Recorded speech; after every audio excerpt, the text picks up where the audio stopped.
मिली आज़ादी हमें, मिली आज़ादी हमें शहीदों के अतुलनीय बलिदान से। श्रद्धांजलि देते उन्हें हम कोटि कोटि प्रणाम से। नमस्कार, आप सभी को 74वें स्वतंत्रता दिवस की बहुत सारी हार्दिक शुभकामनाएं। आज स्वतंत्रता दिवस के इस शुभ अवसर पर मैं उषा सिंह अपने विचार प्रकट कर रही हूँ। आज से ठीक 74 वर्ष पूर्व हमारे देश को आज़ादी मिली थी।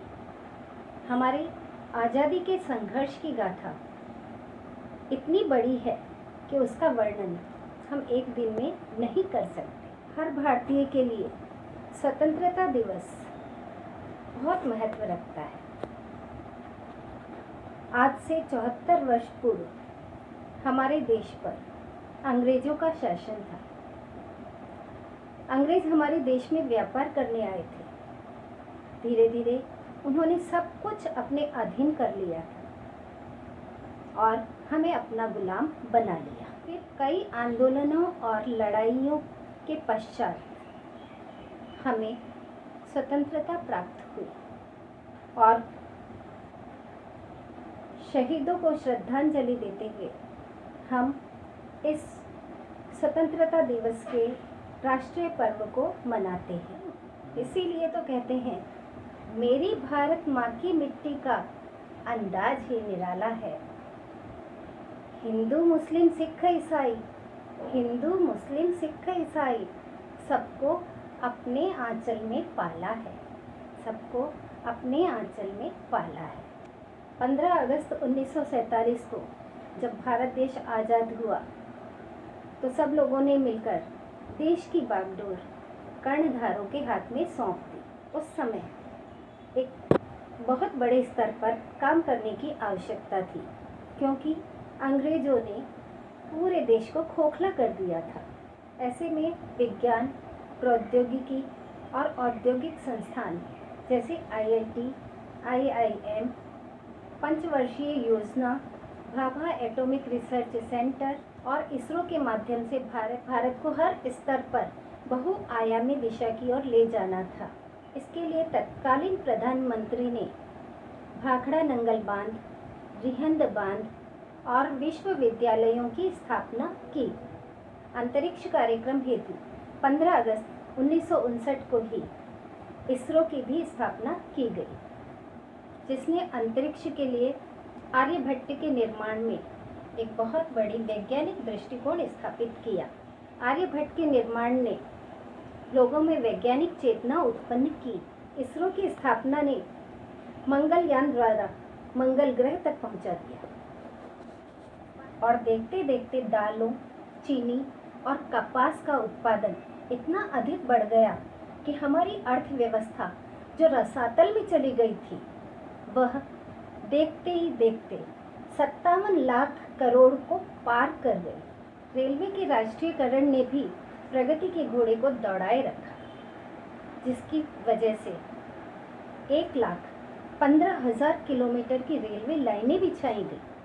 पंचवर्षीय योजनाओं ने कृषि, औद्योगिक क्षेत्र, शिक्षा क्षेत्र सभी में नया मुकाम हासिल करने में बड़ी मदद की। विश्वविद्यालयों की स्थापना से और नई शिक्षा नीति में बदलाव से देश में साक्षरता की दर बहुत अधिक बढ़ गई।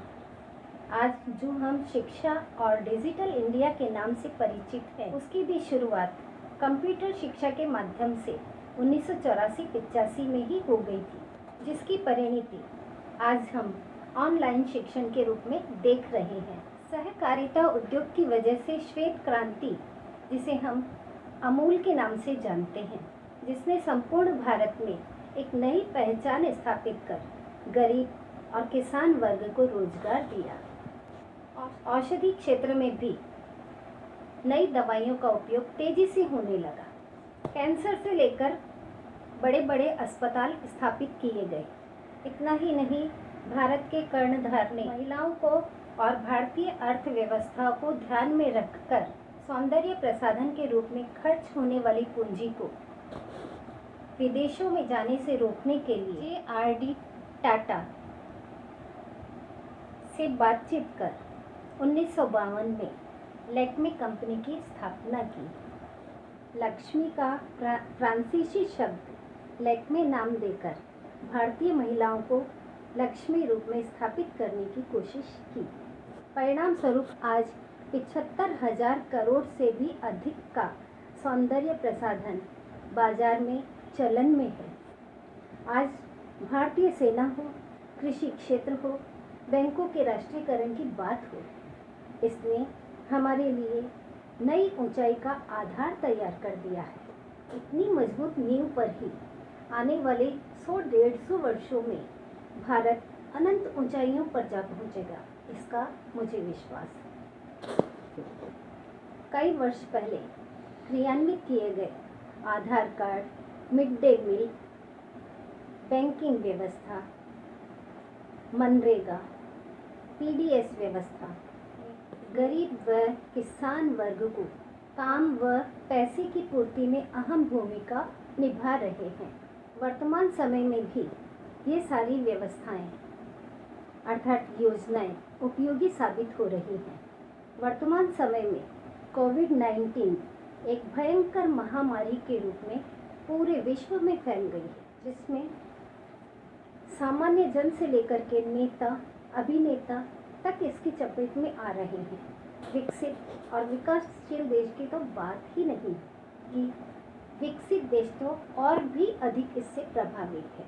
ठोस उपाय योजना के द्वारा ही हम इस भयंकर महामारी से बच सकते हैं, परंतु हमें निराश होने की आवश्यकता नहीं है। इसके लिए हमें एहतियात बरतने की ज़रूरत है, जिसमें साफ सफाई, 2 गज की दूरी और अपनी आंतरिक शक्ति को बेहतर बनाए रखने की आवश्यकता है, यानी अपनी इम्यूनिटी पावर को बढ़ाने की आवश्यकता है, जिसमें आयुर्वेदिक और होम्योपैथिक चिकित्सा अधिक कारगर साबित हो रही है। 2 गज की दूरी रखिए, मास्क बहुत ज़रूरी है। 2 गज की दूरी रखिए, मास्क बहुत ज़रूरी है। वैक्सीन जब तक ना लग जाए, यह एहतियात जरूरी है।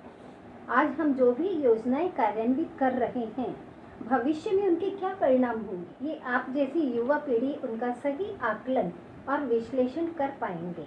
इस विकट परिस्थिति में जब हम आर्थिक, सामाजिक, राजनीतिक, संस्थागत, व्यक्तिगत तनाव व दबाव में के बीच हैं, तब हमें अपने आप को ऐसी छोटी मोटी लड़ाइयों के बीच रास्ता बनाना होगा। अंत में 2 लाइनों के साथ मैं अपने शब्दों को विराम देती हूँ। देश सलामी इस तिरंगे को, देश सलामी इस तिरंगे को, जिससे तेरी शान है, फहराना हमेशा ऊंचा इसको, जब तक दिल में जान है, जब तक दिल में जान है। जय भारत।